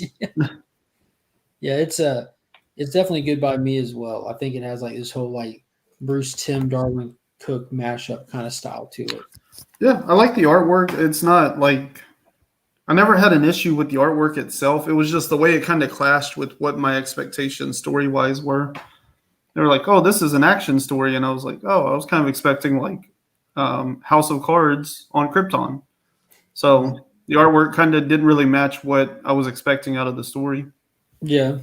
Which maybe like palette cleansing and going back to it, it'll be more interesting to me. But Get through that second issue, man. It's like the whole House of Cards thing makes it interesting. You know, there's like in this issue, you see where Jor-El's trying to save the planet, so he's trying to find a place for everyone to go. We can't get everyone off world, so he creates the Phantom Zone projector, and he doesn't call it the Phantom Zone yet.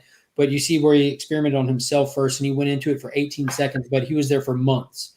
And he's like, we can't use this. This is not an answer. And Zod's like, oh yeah, that's really bad. He's like, this has to be destroyed. It's torture. It's literal torture. So Zod, who doesn't have a war to fight, gets appointed like chief general of like the courts, pretty much, of punishment for crimes.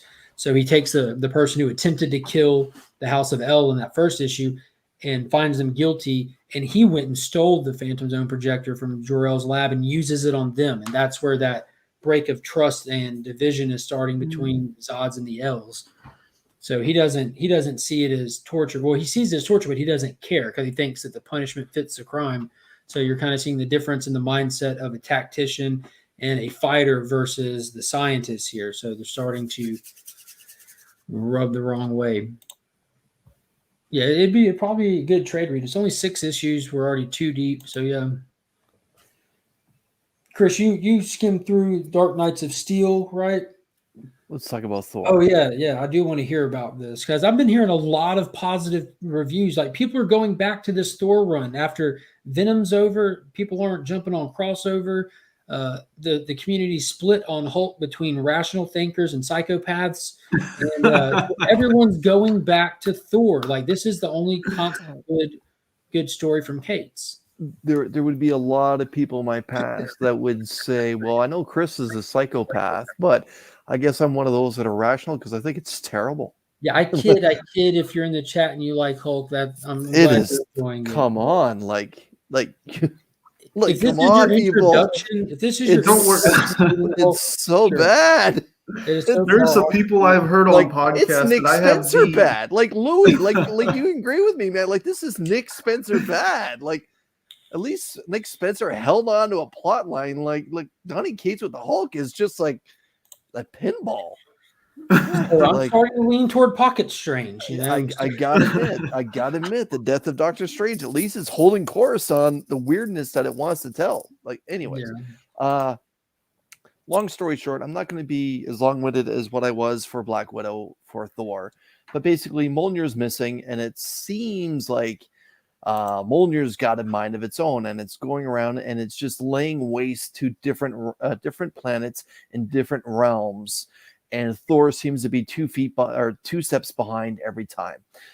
Basically, Thor catches up with Odin, and Odin basically is just chewing him out. And Thor is all like, "Just remember who the king is here now," and all this. And Odin just lips off again. So Thor's about to do something. Next thing you know, they're getting pulled away via the rainbow friggin' bright scene, and they end up in front of Loki. And Loki goes on to point, "Look here." And there's another devastation of a race of people that Mjolnir has laid waste to. Long story short, Thor calls to Mjolnir, and Mjolnir shows up. And what happens is, as Mjolnir is about to go in Thor's hand, there's the twist, and Mjolnir starts to attack Thor. And much like Spider-Man 299, we have that final scene at the end of the comic where we get to see what's actually going on with Mjolnir, how we finally had that first appearance of Venom in 299. Here we have Thor calling for Mjolnir. And Mjolnir pulling an about face and just having at Thor, roughing him up. And Thor down here is kind of messed up. He's even got an eye kind of damaged. And Thor and Mjolnir starts to materialize in the form of a person and says, I am the god of hammers. I am Mjolnir. So I don't know if this is supposed to be a character holding Mjolnir, or if this is now Mjolnir identifying and is able to stand up as a person. It's Valifax. Yeah. It's Jamie Foxx's So to be Electro. clear, is it Valifax holding Mjolnir, or has Valifax become Mjolnir? Tune in next month for all the answers. Yeah, I was kind of hoping So maybe that's it's what everybody Gatorade Bill was, showing them who's I know boss. that's what but no. everybody was excited to get their hands on it about, because it was the first appearance of the God of Hammers. For whatever that means, I guess we don't know yet. We're not given all the answers to it yet, but Yeah. that would definitely be considered a cameo. Yeah, if we're gonna go a la the Spider-Man 299 and Hulk 180 route, I agree. The next Thor would technically be the first full appearance, but it was an okay book. It was better than, I know Ryan enjoyed the Donald Blake storyline. I did not. I actually preferred this one, and like I said before. The Donny Cates run on Thor seems to be the one where it hasn't gone silly the way it did with Venom at the tail end, the way it is with the Hulk right now. Do we know how long Cates has on this title? Well, this is part 2, I'm presuming, of 6. It says part 2, so I'm presuming it's going to be a 6-issue run for the God of Hammers. But he hasn't made any mention of leaving Thor anytime soon or wrapping it up or anything. No, right? he hasn't said anything on social media that I've seen about leaving Thor. Those first 6 issues, the Black Winter. Winter stuff, that was like pretty hyped. But other than that, like I haven't seen anything where Marvel says anything about him working on Thor. He doesn't really talk about working on Thor. He had a podcast with Stegman this last week where they had Todd McFarlane on there. He talked about every book he's writing except for Thor. That's crazy. Like, Now, I did read Timeless, that book that came out last week. I don't know if it was a one-shot, because at the end of Timeless, if you look at the very back, it says, like, follow the adventures of this stuff and these titles, and they list a lot of different titles that don't have, like, a Timeless trade dress acknowledgement on them. Like, go to the very, very back real quick on the bottom left page. Like, literally After the Miracle Man reveal? The back cover. Oh, the back cover. Yeah, now open it up. Now on the bottom of that page, doesn't it have, well, let's see, I was reading the bottom right page. No, go back one more. That's teasing that first Avengers story arc that was kind of teasing here. Right. So the march across the Marvel Universe, the road forward winds through these upcoming storylines. Devil's Reign, Death of Doctor Strange, Fantastic Four, The Reckoning War, Avengers Forever, Amazing Spider-Man Beyond, where we have the Goblin Queen starting to show up. Yeah, so I'm wondering how much of that is Locker. going to be direct tie-ins to this, because this book was really interesting. Now, I did go back and read it because it sounded really cool, and it was talking about like a lot of time stuff. I love time stuff. Maestro's coming back. I don't know what that means. Yeah, but yes. Are you talking about Maestro? Thank you. Okay. Woo woo. What's the subtitle for it, Chris? World War M, #1, and so it says they're selling it as Peter David conducts the final Maestro epic battle. So we have Black Knight and the Abomination taking him on. Oh, that's going to be fantastic. I can't wait. Yeah. But this Timeless thing was really cool because it was Kang going to a college professor and scooping him up because Kang saw where he wrote this very famous book talking about how heroes have really made their staple in the 21st century. The 21st century is recognizable by the heroes that have come to be in it, but all the past generations are most iconic by the villains of their era. You know, you got Genghis Khan, Vlad the Impaler, you have Adolf Hitler, you have all these famous villains that like Napoleon, you know, that really identify eras by the villains of the eras, not the heroes. And he refuses not to be the one of his era. And this teacher was writing his book that is going to become famous about how the villain of our era is Doctor Doom. So Kang comes to him and he takes him as a companion traveler through time to show him why he is wrong and why it is Kang himself. And in the midst of doing this, there is a time quake where another timeline that should have dissolved on its own by now is being forced onto our timeline. So they have to go investigate it. And he's getting ready to walk up. That's the page I'm about to get to. Hold that thumb. So he's about to get to it and everything. And it turns out to be not Dr. Doom, but a Reed Richards that had already killed Doom and became Doom and the only last living person on this planet. And the Doctor ends up helping take him out, and Kang proves his point, and it was pretty well done. But on that page specifically, he asks his computer there to show him what's going on, and they show him a lot of stuff that's about to happen. Now, where is it? So we have on there somewhere the Thanos from Donny Cates's Thor run with the hammer, with the hammer and the null glove on, which was a second print wraparound thing. It's either on that page or right around there. So it actually appears in this comic where it shows these are things that are coming to be. So they tease it. They also tease Mjolnir. Yeah, now go back one page again. I'm sorry to do this to you, but I don't have a physical copy of the book. Centerfold, right-hand side, I believe. Yeah, what is that little speech bubble? And this right to the right-hand side of the centerfold. Someone will take the throne or something. To reclaim a stolen name, while another hand is driven by a new lord on a mission of punishment. The moon cracked in a great reckoning, while further in the future, another reckoning leaves humanity with dominion over Earth. A new god takes their throne while an old icon falls. So it sounds like there's a lot of Donny Cates potential falls. Easter eggs, like with the new god taking the throne. All I can think of is King in Black with that. We see that Thanos page being teased. So I feel like Donny Cates might be having another big outing coming soon for some of his stuff that's been laying in wait. Yeah. But yeah, there's that page that everyone's been wondering when's that going to come to be, because that was Thor stuff, right? That was like a vision here. Thor 8. It's in the last issue of the Black Winter stuff, issue 6 of Thor. 6? So I don't spec on stuff, but I'm assuming that people that do are probably going back and picking up some of those first appearances of the Black Winter stuff while they can get them cheap right now. Yeah, if I remember correctly, issue 6 is whenever like Black Winter just collapses into a black snowflake, and then the prologue to that issue, huh? Does someone eat it? The snowflake?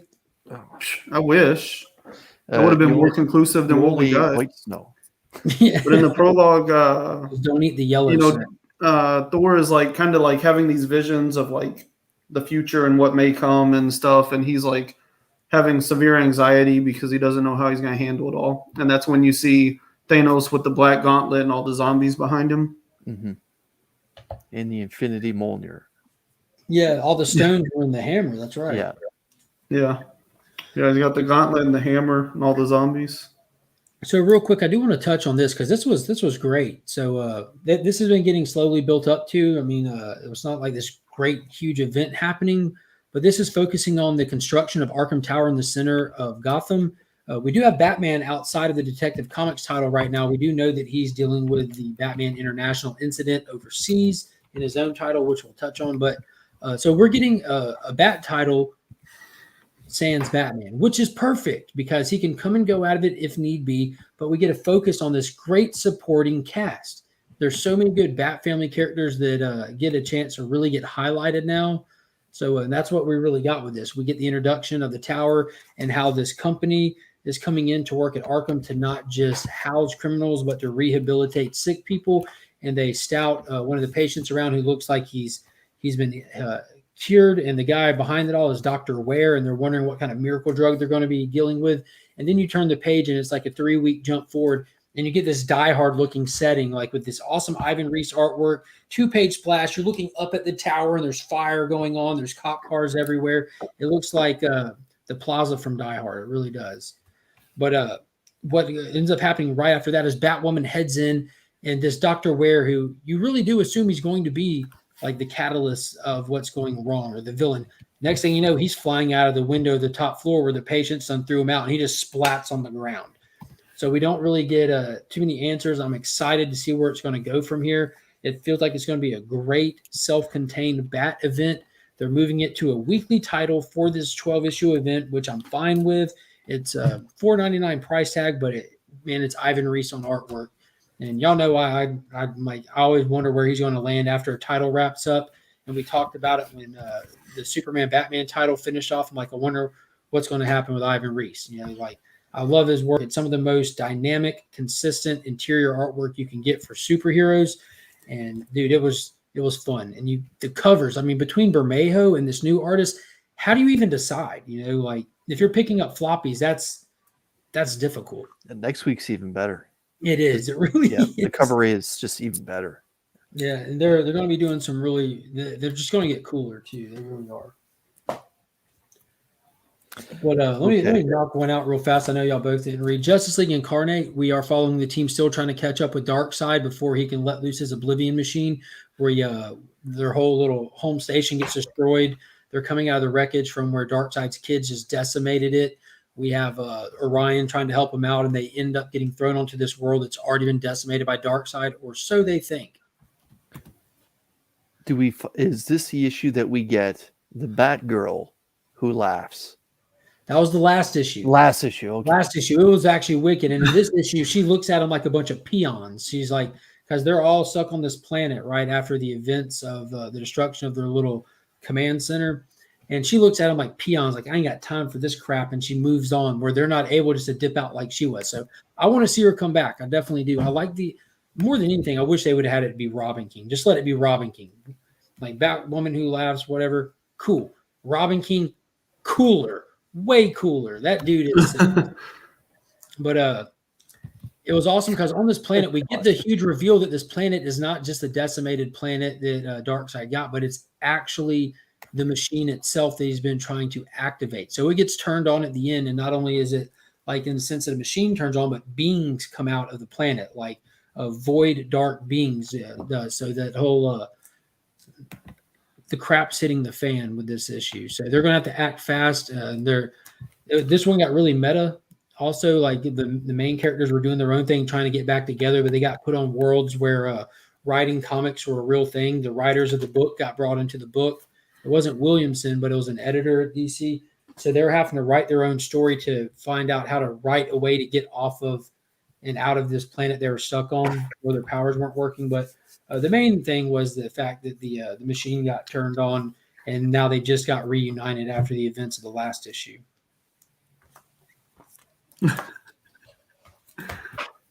Mark sells it well. Mark is the unofficial spokesman of DC. Yeah, Robin King is the best Bruce. I don't disagree with that. Like he's awesome. What else you got, Chris? Let's get into Game of Thrones. Game of Thrones it is. What a twist issue, right? What a twist issue. For those like I never imagined Supergirl as the potential villain or the one that just randomly wipes people out. But unhinged. She is unhinged and on a warpath. But it happens. Clark isn't in this particular issue. This is more of a Supergirl, Wonder Woman, and what's the name of the African American king? Right, Jefferson. So yeah, it's I powered through it quickly. So Mark, if you want to tell the finer details of it, I just all right, so we saw the very end of the last issue. Yeah, at the very end of the last issue, we saw a meteorite fall. For those that are in the initiated, it's got to be kryptonite. It's got to be the secret weapon that we're going to need to fight the House of El. But in the start of this issue, we have the House of El talking about needing to go out and find out what fell from the sky. And Laura is saying we don't really need to split up right now. Too shifty out there, guys. Bruce has a brief conversation with Alfred, telling Alfred that he found out who his real father is and he needs to know more. And Alfred's like, bro, I've known this whole time because I'm Alfred. I'm your real father. Not biologically, but they play Alfred right, that he knows Bruce's secrets before Bruce knows him, kind of thing, which is that would be Jor-El. Perfect. But fast forwards to you get a quick clip where they inform us that the meteorite landed in Magnus's land. So Magnus, the creator of the Metalman, is a lord in this world. So you see this version's Metalman riding horseback to go find out what this meteorite is that fell from the sky, only to be intercepted by Supergirl. Yeah, the Metalman looked awesome. I'm like, oh, this is great. We get the Metalman. They're so cool. And then Supergirl shows up with no explanation and decimates them, rips them to shreds, sticks each other's body parts through each other, like uses their own weapons on them. Like it was horrific. So whether it's Kara, it's definitely not Kara because it's not like it's supposed to be another one of Jor and Lara's kids. So it's definitely a Kryptonian from them, but is not the Supergirl that we know, but she's on a war path from finding out that her dad's dead. But then it cuts over to Jefferson, who has traveled to Themyscira to talk with Hippolyta, because stuff that we haven't seen before this started is they fought side by side before. They've been in an alliance with each other before.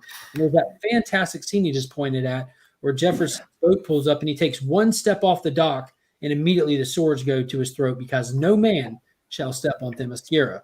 So he respectfully backs up and they have the conversation on his ship where he asks, in the coming battle, will you please stand by my side? And she tries to confront him and say, is it true that you killed Jor-El? He said, of course, we have to. You know what's going to happen. And then explains how Supergirl came and in cold blood killed his son. Now, Diana and Supergirl are love interests in this, and she could not believe that Supergirl would kill an innocent kid. So she is mad at her mother for siding with Jefferson, where she then takes off on her own to go catch up with Supergirl and find out the truth. So Jefferson leaves very pleased, talking to Constantine, happy that we know that we have some backup in this, but still wondering, what are we really going to do? And, there she is taking off on a Pegasus, which is really cool. But and then while they're on their ship, like kind of shows up, hoorahing, they hear something, and you get the classic line, look up in the sky. 31 people have watched our TikTok. Oh, 31 people. Nice. Oh, that's embarrassing. Up in the sky. So they're looking from their ship, and Supergirl, God help them all, shows up and just starts wrecking them. Breaks the boat, destroys it. Black Lightning has this great hoorah moment where he grabs the bow of his ship, which is essentially a lightning rod, and hits her with a big blast. And they think they have a little bit of a second to breathe, only to have her come up from under the ship, bust it in half, and gives them just the briefest moment before she sticks her arm through Jefferson's chest. So we get a total Game of Thrones moment here where you assume that you know who the main cast of this story is, only to have them knocked off early on. In his dying breaths, he tells Constantine that we need you now more than ever. And by lineage, his daughter must be now she's the queen of the the House of Storms? Right, Anissa. Mm-hmm. Yeah. No. And then back in Magnus, we get to find out that what's actually crashed into Earth. We see Bruce arrive on horseback to where the meteor landed, and when Alfred holds up a little green shard, Bruce collapses, as he is the illegitimate son of Jor-El, so he's half Kryptonian, and essentially falls away. So Bruce now finds out that he has his own weakness in the kryptonite and all that good stuff. So it's going to be interesting to see how, if Bruce ends up, obviously, I don't see Bruce like siding with the House of El through all of this, but now like the biggest weapon to save them is also a weakness of his own. Thought that was pretty cool. So yeah, it ends with Alfred saying that he's going to tell him everything that he needs to know. So I guess that's what issue 4 is going to be. Hopefully we have the return of Kal-El. And that's a really cool Constantine was so much fun in this. He was. And so Ignacio says, what I mean is not necessarily Supergirl, but somebody that could be impersonating Supergirl. Maybe a certain green man that can shapeshift or something. That would be pretty interesting. Ooh, it'd be interesting if someone was Martian that could do that.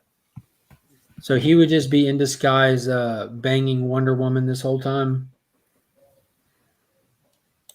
Yeah.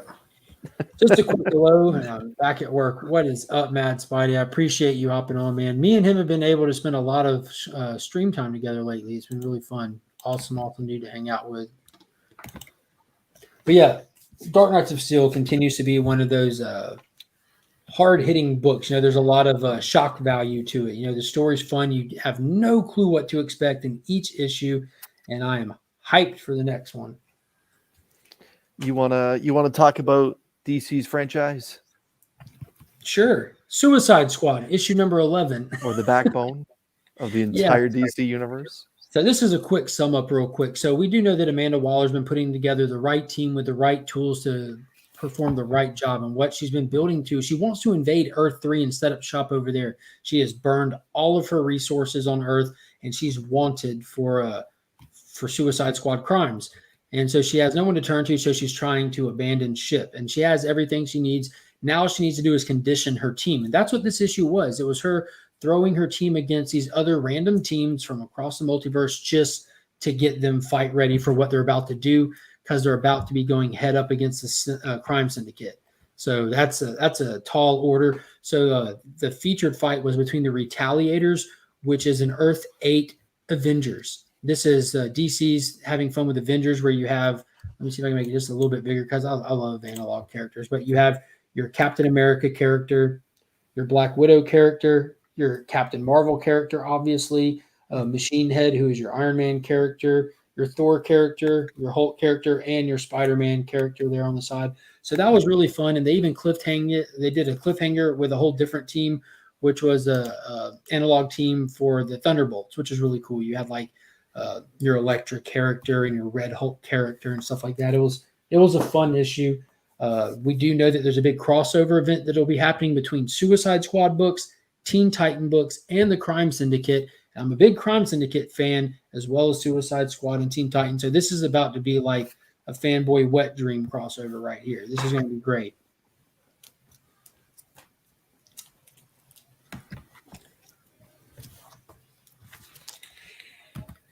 He's back. If only Spider-Man could get this treatment.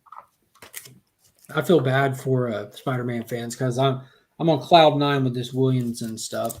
So I was excited about that 118 issue where it was like giving the big middle finger to Fear State and moving forward. Melina's interiors are gorgeous. They're so gorgeous. They even give him covers for it. Jorge Jimenez did fantastic. I don't feel like he's a cover artist. It just felt like comic panels on covers pretty much. But this is like cover art worthy stuff on the inside of the books. But we get Batman kind of unloading with Lex Luthor, where he found out is backing the Batman Inc. that is accused of murdering this character called Abyss. And there's this fantastic conversation between Lex and Bruce out of costumes on a rooftop, where they were Lex was flexing on him with money, pointing out that like you've got nothing left and I've got it all. And I think it was Pocan Joe that pointed out in the conversation, he's pretty much telling Bruce, like, you need resources and I'm the only person that can afford you, kind of thing. He was really just flexing on him. But it came down to Batman going to check on the corpse, the autopsy stuff, and the body looking like it's decades old, and it reanimates while in the room with it, and it shuts Batman down. Like it was it had that same vibe that the Court of Owls did when he was going through the maze, where he had zero control of the situation around him. Biss cuts him up pretty good and then toys with him and he leaves him blinded. So it ended on a cliffhanger where Batman is just completely blind. His eyes are blacked out, and that's where it left us hanging. It was really cool. It was a great intro to this character. Tons of mystique. You can tell he's a formidable fighter, and he has the ability to take the Dark Knight and make things even too dark for him to deal with. And look, no hammer pants like Ghostmaker. These look more. If you want to spec on a villain, spec on this one. Yeah, he's tactical baggy. Yeah. So I'm super happy with it. It feels like Batman. You know what I mean? It feels like you feel like you're reading a Batman book when you feel it. It's recognizable. It has the right tones, the right feels. It also has the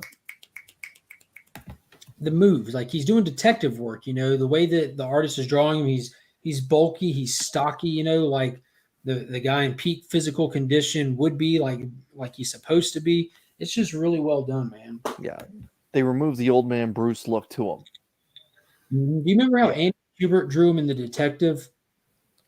Yeah. He's drawn like with that body type. You know what I mean? Yeah. Like Oh, Andy Kubert's artwork is amazing. Like it feels so comic booky and just edgy. Mhm. Just watch both your ads to be here, dude. What up? What is going on, man? I did not know there were 2 ads here. I'm glad that you caught them both. I appreciate it. Glad you made it. And we're pretty much at the tail end here. I don't have any more. Oh no, I'm digital. I forgot. I read Arkham City, The Order of the World, or whatever. That was really cool. The doctor that's trying to chase down and help out her patients that survived is losing her mind. The 10-eyed man faced off against Azrael and lost a hand, and she had to go deal with what's his name, Dr. Phosphorus and Noctura, who were, that was creepy. It was so creepy. They're trying to live a normal life because they're rehabilitated, and they're staying in an apartment next to a couple that are dying of radiation poisoning, and I mean horrifically, like skin's falling off now. They've lost all their teeth. They're just laying like slobs on their couch because they can't move. And the doctor is like knocking on the door. Y'all sound like y'all need help. Not willing to accept the fact that he's the one killing them because he's cured, you know. And it's one of the most horrific books that I've ever read. And you constantly forget that this is just a standard DC continuity book just because of how dark Danny's artwork is in it and stuff. It is really good. Yeah, I don't want to get into it too much because Ryan, you're going to pick up this Williamson Batman stuff, aren't you? I have no intention I'll to. get into it. So the conversation with Lex and Bruce took place on a rooftop, right? Like this is by far the best part of the book. I was telling Chris before we went live, but so Lex invites him up here, right?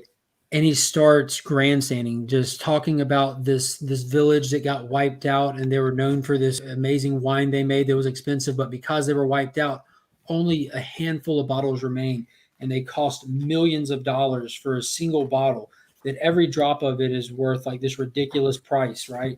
And he pours himself a glass. He pours Bruce a glass, who's staying silent through all of this. And then he just starts pouring it on the ground without even acknowledging the fact that he does it, you know, just total power flex, you know, just trying to, what is it, posturing or whatever. Yeah. And Bruce doesn't say a word. And Lex is just sitting there going on and on about how he lost his family fortune and that's all he really had was his money. And now it's just him. And it was probably the coolest thing I've seen because he actually gets to him. That boy was always a bit soft, wasn't he? Talking about Nightwing, and then finally he just pops the table, jumps the table, and snatches him up. You know, he actually got under Bruce's skin just enough, just like he was wanting to.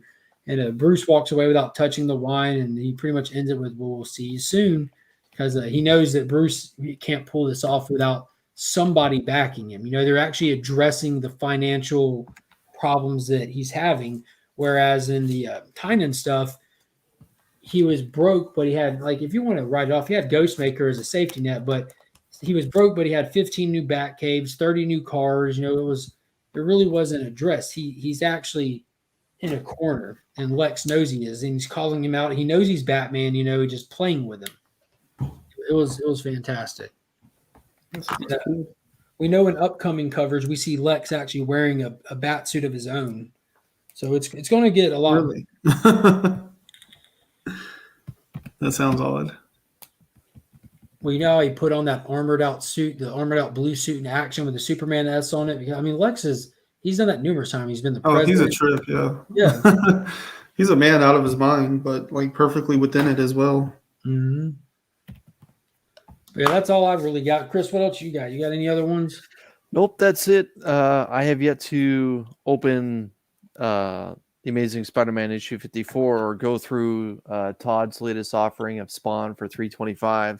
But that's it for me. Looking forward to this new comic book day, though. Small week for me upcoming. Very small week. What do you got coming up on your channel, Chris? I've already recorded, and as of 6 a.m. tomorrow morning, I'm going to be opening one of these bad boys for Mystery Box Monday.